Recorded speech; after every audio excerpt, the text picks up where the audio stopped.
J'espère que vous allez bien, j'espère que vous vous portez bien. Je sais que vous avez été très nombreux et nombreux à suivre nos révélations tout à l'heure, cette enquête que nous avions faite sur la mafia des cigarettes en Algérie, sur les dessous du conflit algéro-émirati, autour de deux entités importantes présentes en Algérie, l'une depuis 2002, il s'agit de la STIME, l'autre s'appelle UTC depuis 2016. Ce sont les deux entreprises appartenant à des Émiratis, à des actifs, à des investisseurs émiratis qui dominent le marché des cigarettes en Algérie, estimé à plus de 3 milliards de dollars.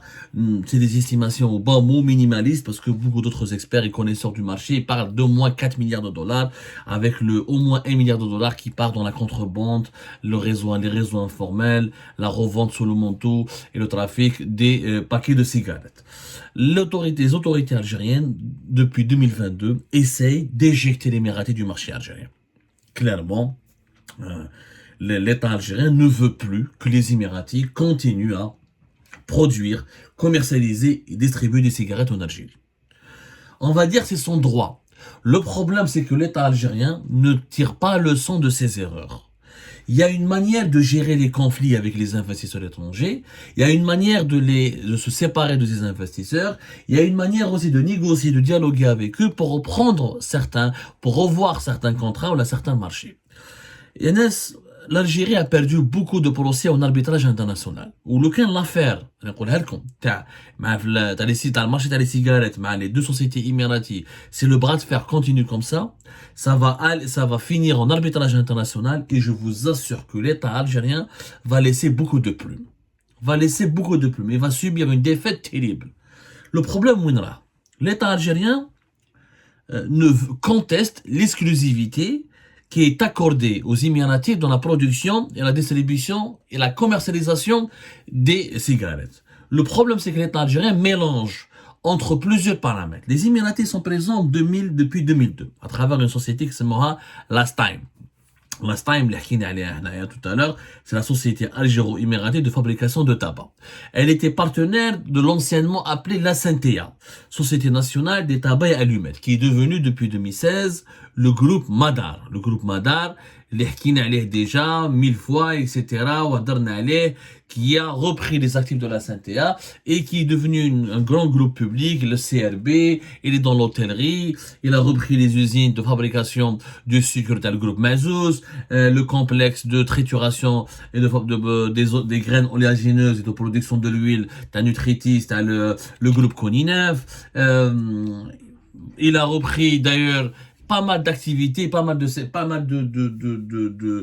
fonds et d'actifs qui appartenaient à d'anciens groupes privés qui ont été déchus, qui sont tombés, dont les patrons ont chuté dans le sillage de la chute de l'égime de Bouteflika. Sauf que, ce que le gouvernement algérien n'avait pas compris, c'est que les Émiratis, depuis 2005, ils ont un accord avec le géant mondial Philip Morris International pour l'exclusivité de la distribution des marques Marlboro et Alem. C'est-à-dire que les Américains de Philippe International, qui est quand même un géant mondial, qui pèse plus d'une trentaine de milliards de dollars, ne veut absolument rien comprendre. Un contrat d'exclusivité. Et Philippe Maurice, il te dit, pour moi, ce sont les Émiratis j'autorise uniquement les Émiratis à distribuer et à commercialiser les mêmes marques. Marlboro, LM, c'est quand même parmi les marques de cigarettes les plus connues dans le monde. C'est-à-dire que le marché aujourd'hui, ce ne sont pas les cigarettes purement algériennes qui marchent, ce sont aujourd'hui les grandes marques américaines qui sont commercialisées. Bien sûr Marlboro entre autres, LM qui marchent le plus et qui sont le plus demandés en Algérie comme à travers le monde. En 2005 ils ont obtenu d'abord l'exclusivité de la distribution. Ensuite, à partir de 2013, les Américains sont devenus actionnaires de la STIME. Ce que l'État algérien n'a pas compris, c'est que la STIME qui a été créée entre la SNTA et un fonds d'investissement émirati. Le fonds d'investissement émirati, à chaque fois le fonds AITA, voilà, le fonds AITA, A-I-T-A, au départ, le fonds AITA n'était pas, le fonds AITA Hada, il était purement émirati. On va dire qu'à voilà, fin septembre 2013, Philip Morris ont pris une participation, sont devenus actionnaires de ce fonds d'investissement émirati qui a lui-même lancé la Staim en Algérie. Et grâce à ce deal, le fonds d'investissement, il s'appelle Arab Investor TA, AITA. 49%, c'est devenu, ça appartient depuis 30 septembre 2013, 30% de ce fonds d'investissement émirati, 49% de son fonds d'investissement émirati est détenu par les Américains. Et les Américains et les Émiratis sont associés dans la production et la commercialisation des cigarettes à travers l'ensemble du Moyen-Orient et dans beaucoup de pays de l'Afrique subsaharienne. C'est les Américains qui ont voulu de cette association avec les Émiratis. Du coup, la Staim, depuis 2013, 25% de la Staim, c'est détenu directement par Philip Morris International. Philip Morris qui en a marre de l'Algérie, de ses problèmes, etc. Parce que depuis 2022, il y avait donc des redressements fiscaux, restrictions au niveau des importations, la matière, des nouvelles taxes, la matière première surtaxée, il les laisse pas l'importer. Donc parce qu'au départ, la Staim faisait que de la commercialisation. Ensuite, à partir de 2013 et 2014, elle a commencé à faire de la production. Voilà, on produit des cigarettes. Bon, les autorités algériennes reprochent à la partie émirati de ne pas ramener de ne pas rapporter de la valeur ajoutée à l'économie algérienne, comme quoi il n'y a pas assez d'exportation des cigarettes alors qu'il y a beaucoup d'importation des matières premières, que les Émiratis alimentent le trafic du marché informel, de la contrebande, des pratiques financières illicites, et grosso modo, le régime algérien accuse les deux entités émiraties, Neoma Staim et UTC, UTC qui a été créé ensuite en 2016, UTC United Tobago, comment ça s'appelle UTC, qui n'a déjà UTC, c'est l'entité qui est en charge de la commercialisation. C'est-à-dire la Staim produit et la UTC commercialise et distribue.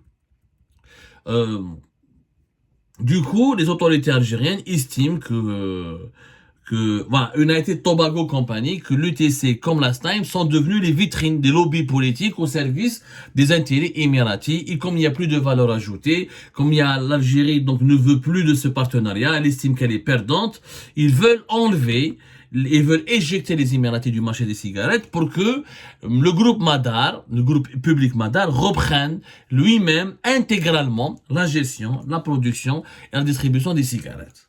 Sauf que si l'Algérie fait ça, elle sera beaucoup perdante et elle va être poursuivie devant la Chambre internationale de commerce ou là devant un tribunal d'arbitrage international et elle va perdre. Pourquoi?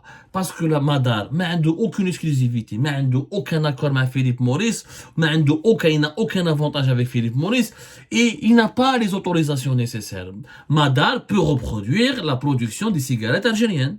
Oui, tu me diras, oui, il n'y a pas de problème. Nessim, Mourim, Hogar, Malabalish crée les fameuses cigarettes algériennes, il n'y a pas de problème. Mais tu peux les reprendre de production, car tu peux décider, ce sont des marques algériennes qui appartiennent à la SNTA, je me sépare des Émiratis, et je vais les produire moi-même, etc. Mais tu peux pas produire du Marlboro. Tu peux pas produire des marques américaines. C'est plus possible, parce que Hadouk relève il y a une licence d'exclusivité qui revient uniquement aux Émiratis, aux partenaires émiratis. Donc, l'État algérien veut forcer la main, il veut voler, il veut obliger, s'il veut obliger les Émiratis à quitter le pays et à céder leurs activités, ça va être interprété comme du vol, comme de la spoliation.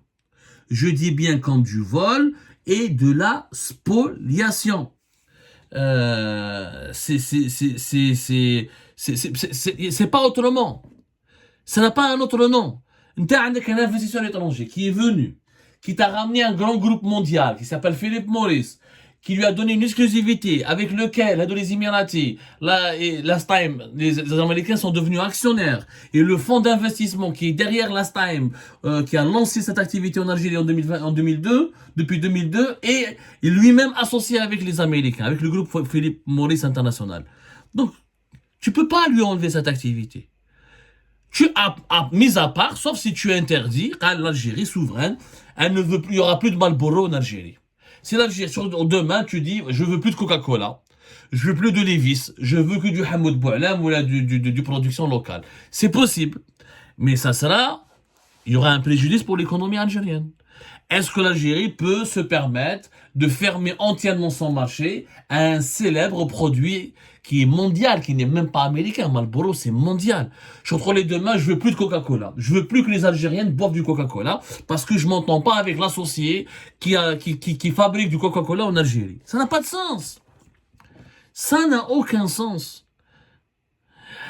On a déjà perdu beaucoup de procès en arbitrage. Je rappelle, Yannis, que durant l'année 2023, l'Algérie a perdu l'équivalent de plus de 400 millions de dollars d'amende qu'elle doit payer à des sociétés étrangères qui ont gagné des procès d'arbitrage international. C'est quoi l'arbitrage international? C'est quand une société étrangère liée, qui a des investissements dans un autre pays étranger, que ce soit avec des partenaires privés ou des partenaires étatiques locaux, quand avec la société étrangère se sont lésés par ce pays, qui a instrumentalisé la justice de ce pays, qui a abusé de ses connexions politiques avec l'État de ce pays pour la léser, pour lui prendre ses droits, pour lui prendre son argent, ou là pour lui subtiliser ses biens, l'investisseur étranger, sa société étrangère peut saisir, peut enclencher une procédure d'arbitrage international au niveau des chambres de commerce internationales, ou là au niveau il y a des instances spécialisées dans le domaine qui jugent et qui peuvent condamner, qui donnent ensuite des verdicts et où ils donnent droit, où ils donnent raison à l'investisseur étranger, où ils condamnent les États ou là, leurs anciens partenaires ou là, leurs anciens interlocuteurs à leur verser